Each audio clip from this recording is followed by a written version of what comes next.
Hello dear learners, welcome back to Study with Bunny. This is part 2 of second chapter of class 8 geography. So as this is second part, so in the first part we have discussed about land, its uses, its properties, the problems we are facing and much more. और अगर आपने अभी तक इस video का इस chapter का part 1 नहीं देखा तो पहले आप पार्ट 1 को जरूर देख लें सो दैट आप पार्ट 2 को अच्छे से समझ पाएं. I will give the link of part 1 in the description. So our today's topic is soil. तो सबसे पहले तो सॉइल है क्या? The thin layer of grainy substance covering the surface of earth is called as soil. So soil क्या है? Soil एक thin layer है of grainy substance जो कि surface of earth को cover कर रही है.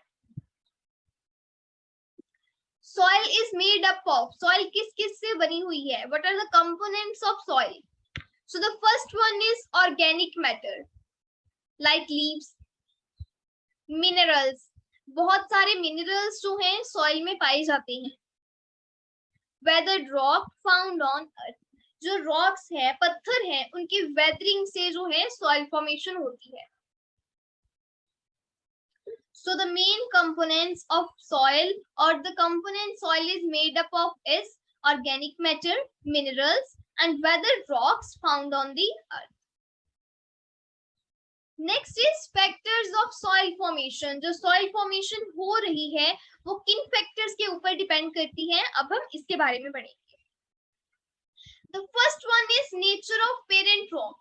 जो पेरेंट रॉक है, जिस पत्थर से जिस रॉक से मिट्टी बन रही है उसका नेचर कैसा है.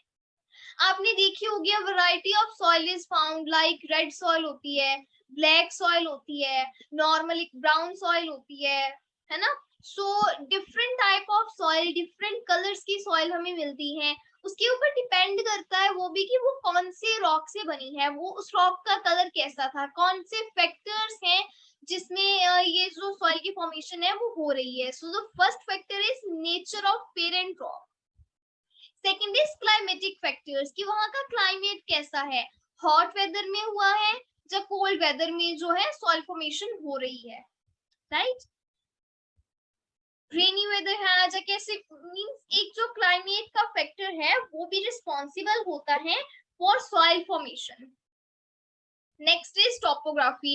हमने टोपोग्राफी के बारे में फर्स्ट पार्ट में भी डिस्कस किया था that topography is physical appearance. Physical appearance means कि वहां के फिजिकल फैक्टर्स कैसे हैं, वहां का क्लाइमेट कैसा है, वहां पर जो लैंड है वो कैसी है, वहां पर वाटर अवेलेबिलिटी कैसी है, ये सब जो चीजें हैं that comes in topography. Next is role of organic material. Organic material का भी बहुत बड़ा रोल होता है in the formation of soil. Like हम इसमें एक लीव्स की एग्जांपल ले सकते हैं. जो लीव्स हैं उनके डेड रिमेन से भी जब सॉइल में जो लीव्स के डेड रिमेन्स हैं जब सॉइल में चले जाते हैं, उसमें दब जाते हैं, तो it leads to the formation of soil. वो सॉइल की ही फॉर्मेशन हो जाती है, जो सॉइल को बहुत ज्यादा ऑर्गेनिक कंटेंट मिलता है जिससे जो सॉइल है फर्टाइल हो जाती है. Next is time. Obviously time is an important factor, चाहे वो सॉइल फॉर्मेशन हो, लैंड से रिलेटेड कुछ हो, वाटर से रिलेटेड हो, किसी भी चीज से रिलेटेड हो, ह्यूमन रिसोर्सेज से रिलेटेड हो, time is an important factor everywhere, right. So next we are going to discuss about degradation of soil. तो जैसे हमने पहली वीडियो में देखा था दैट लैंड का जो है, लैंड की कुछ एप्लीकेशंस देखी, उसकी जो इम्पोर्टेंट टर्म्स थी उसके बारे में हमने डिस्कस किया, और उसके बाद में हमने पढ़ा कि लैंड डिग्रेडेशन हो रही है, राइट. लैंड डिग्रेडेशन हो रही है, लैंड से रिलेटेड और प्रॉब्लम्स हो रही है, सॉइल इरोजन हो रही है.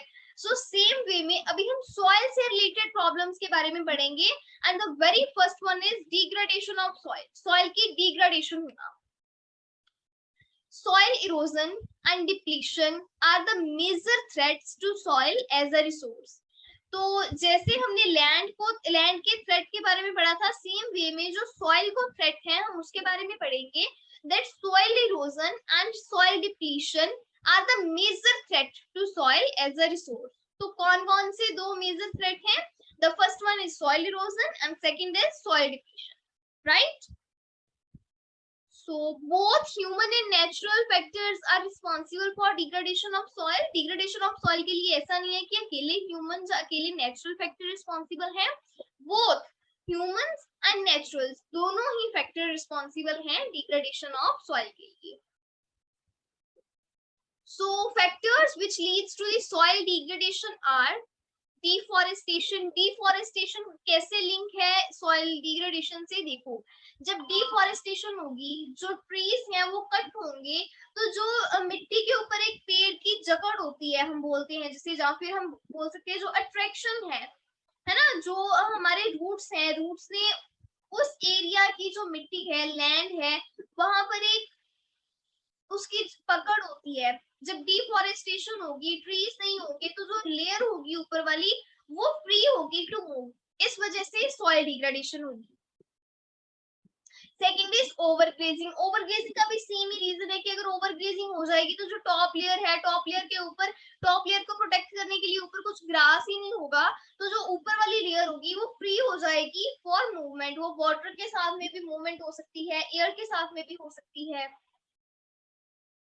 Overuse of chemical fertilizers or pesticides is also one of the major factors responsible for soil degradation.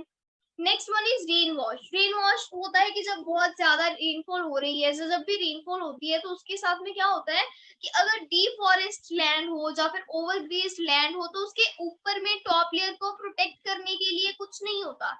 तो उस केस में क्या होता है कि जो रेन है, रेन वाटर के साथ में जो फर्टाइल सॉइल होती है, जो टॉप मोस्ट लेयर होती है सॉइल की, वो वॉश हो जाती है, वो एक जगह से दूसरी जगह पर चली जाती है और इकट्ठी हो जाती है. तो इसे हम बोलते हैं rain wash. So the next one is landslide. Landslide के बारे में जैसे हमने पार्ट 1 में भी पढ़ा था, that it is mass movement of rocks की मास मूवमेंट होनी, या फिर यहाँ पर हम सॉइल की मास मूवमेंट बोल सकते हैं. जो एक लैंड है, लैंड के किसी पार्ट की मूवमेंट, मास मूवमेंट हो जानी, स्लोप बन जाने around the earth, that is called landslide.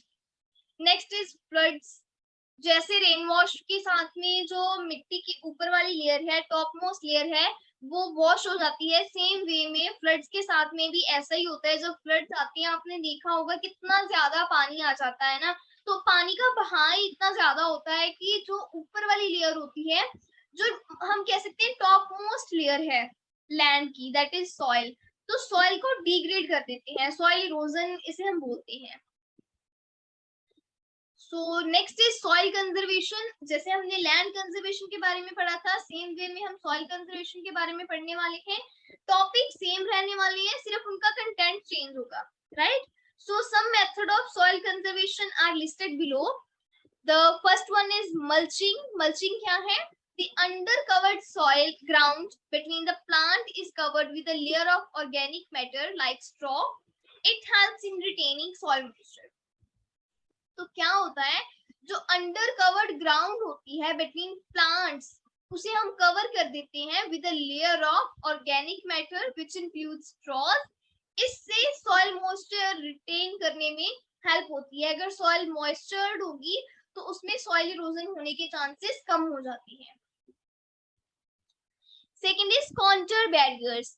Stones, grass, soil are used to build barriers along contours. Channels are made in front of barriers to collect water. तो counter barriers में हम एक ये भी मेथड होता है, it is one of the method की जिसमें हम ट्रीज लगा देते हैं, या फिर ऐसे स्टोन्स रख दिए जाते हैं, कुछ ग्रास रखी जाती है, या ग्रास उगाई जाती है वहां पर टू बिल्ड अ बैरियर. वहां पर एक काउंटर मींस कि हम ऐसे बोल सकते हैं, ऐसे एक पीस ऑफ लैंड ले लिया हमने, और पीस ऑफ लैंड के जो अराउंड है यहाँ पर कुछ ग्रास लगा दी, या फिर यहाँ पर कुछ स्टोन्स रख दिए, जिससे जो पानी है एक साइड में ना जाए, सो दैट जो पानी के साथ में मिट्टी भी दूसरी साइड पर ना चली जाए. ठीक है? So the channels are made in front of barriers to collect water. Barriers के फ्रंट में चैनल्स बना दिए जाते हैं. चैनल्स बना दिए जाते हैं मींस एक टाइप का स्ट्रक्चर बना दिया जाता है जिससे वाटर को कलेक्ट किया जा सके. Rock dam, it is very very important method also. तो जो रॉक्स हैं, these are piled up to slow down the flow of water. Rocks को यूज किया जाता है to slow down the flow of water. अगर हम फ्लो ऑफ वाटर को स्लो डाउन कर देंगे, वाटर का अगर फ्लो कम होगा, तो इससे क्या है, it prevents gullies and further soil loss. इससे gullies and further soil loss को प्रिवेंट किया जा सकता है। Next is terrace farming. It is very important, आपको ऐसे एक क्वेश्चन भी आ सकता है, एक्सप्लेन टेरेस फार्मिंग। तो टेरेस फार्मिंग में क्या होता है, terraces are developed on steep slopes so that flat surface are available to grow crops, which helps in reducing surface runoff and soil erosion.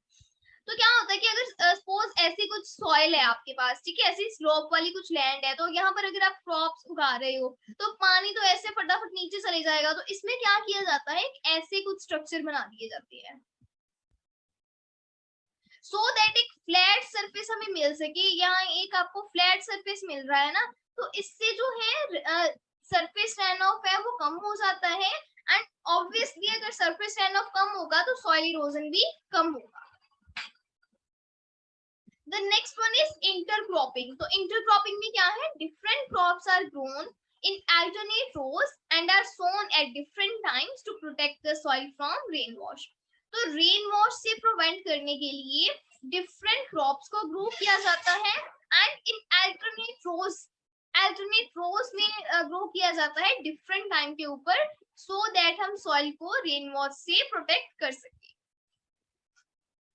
Next is contour ploughing. Contour ploughing क्या होता है, ploughing parallel to contours of the hill slopes to form a natural barrier for water to flow down the slope.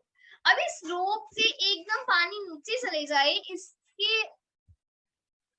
इसे prevent करने के लिए क्या किया जाता है, पैरेलल कॉन्टूर्स के पैरेलल में हम प्लॉइंग करते हैं, सो दैट जो हिल स्लोप्स हैं उससे एक नेचुरल बैरियर बन सके एंड स्लो डाउन हो सके फ्लो ऑफ वाटर। अगर flow of water slow down हो जाएगा तो जो टॉप लेयर है सॉइल की वो भी इतनी ज्यादा इरोड नहीं होगी।